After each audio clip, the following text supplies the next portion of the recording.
City. This is the one and only City Brown. And this your girl, Aisha Shelton. And we would like for you to go check out Luffy's Fried Catfish. And the location is 1664 East 63rd Street. And the phone number is 816-363-0046. Go down there, check out some of the fried fish that they have. I know they have basa, sides, and desserts. I'm about to head down there right now. You need to go. See you later. Deuces.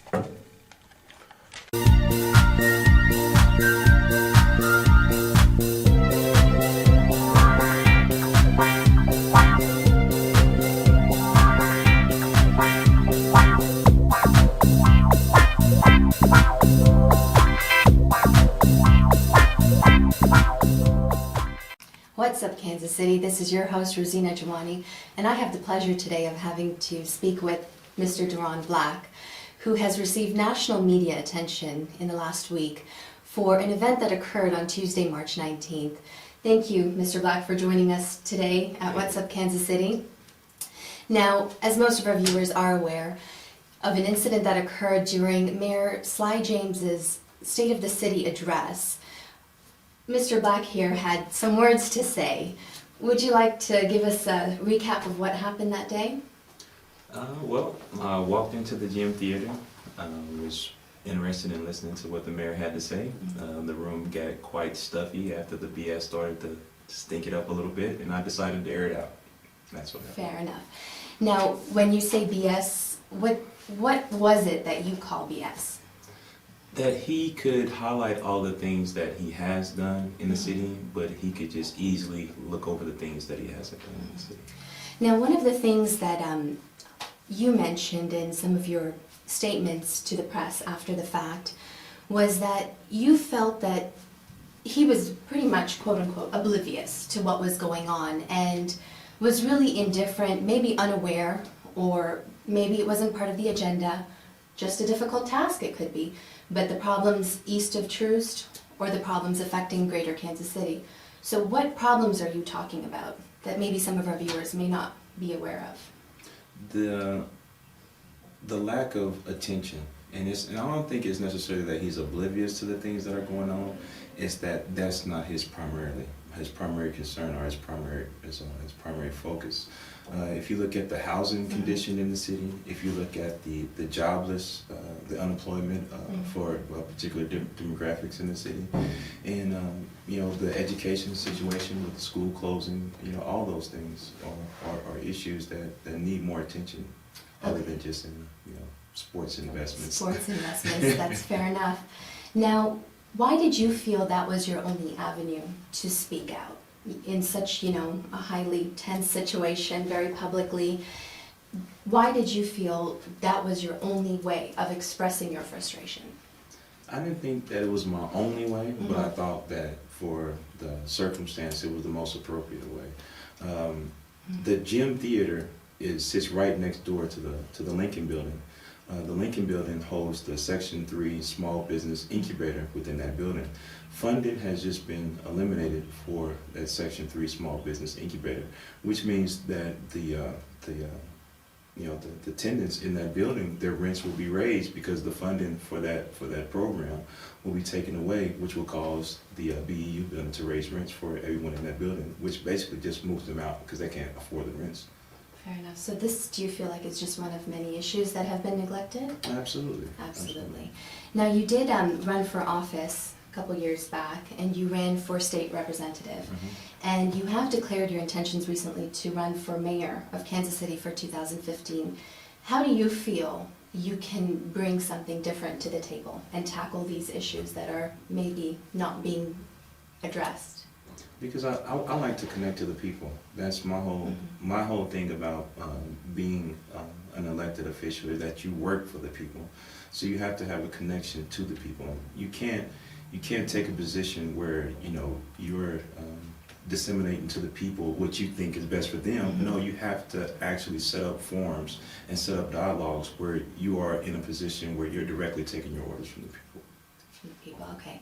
Now, if you're aware of, Mayor Sly James recently issued a challenge to young professionals of Kansas City with the Mayor's Challenge, a cabinet of young professionals, and it was an outreach program, it was a competition. Young professionals could apply for positions, and it's designed, I believe, in a way to possibly get together young, creative people with new ideas to sort of tackle the problems of the city, and it's being done, nationwide. Do you think that's enough? What's your outreach mechanism?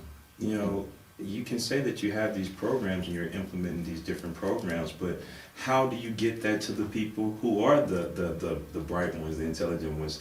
And we have to look that there are a lot of those type of people in our community that fall through the cracks. You might have a program, that does exactly what the mayor is trying to do, engage, young professionals. But that young professional might be working at a 7-Eleven on the graveyard shift because that's his only avenue to pay the bills. Mm-hmm. So how do you get that information to him, and how do you engage him in this whole process? You have to be more creative than just coming up with something and just saying, here, we're doing something. And that's a wonderful point you bring up, because when you hear the word young professional, who are you talking about? Right. There's a lot of young people who have jobs, who are making, ends meet, but may not qualify or, get labeled into the young professional category, and they are largely being ignored. Right. Do you have any concrete plans on how you can reach out to those individuals? Or is that something that we're just going to have to wait and see? Yes, I'm definitely constructing that plan at the moment. I know that these problems are not problems that just came overnight, and if there was viable solutions out there that could easily just be implemented, everybody would be doing them, of course. So I'm still trying to do my research, and I'm still trying to educate myself and how to best approach these things. Okay, great. So, all this aside, how are you feeling a week after the situation? I mean, all this coverage, you spent one night in jail, I believe? So I'm sure that's very sobering. How do you feel? The night in jail was probably one of the most peaceful nights I had since the whole incident. Fair enough. I was totally oblivious to everything that was going on around me. So, I was, in prayer a lot of the times, and really wasn't even concerned about the actions that I had just done. I was more concerned about, was this enough to get the issues and the attention that my community needs? Okay, and have you and Mayor James have had a chance to sit down and talk? Because he did mention that he wasn't troubled with your, expression of feelings and what you were wanting to talk about, maybe just the method and how you did it. Has his office reached out to you, or have you tried to reach out to him since everything's happened? They have not reached out to me whatsoever. And as a matter of fact, I went down to City Hall to follow up on the budget hearings, and I was politely escorted out of the building, so I can't go to City Hall. Somehow, they've said I have a restraining order against me with the mayor. So I don't know. I'm just trying to, continue on with the fight that I know needs to be fought. Fair enough. Well, any last words before you go for our viewers to look out for 2015? Absolutely. Look out for a lot of consciousness and development that we'll be putting out in the community. We want to lift the consciousness of everyone in the community to the issues that are going on and educate them about governmental processes. So that's all those things are coming up in one.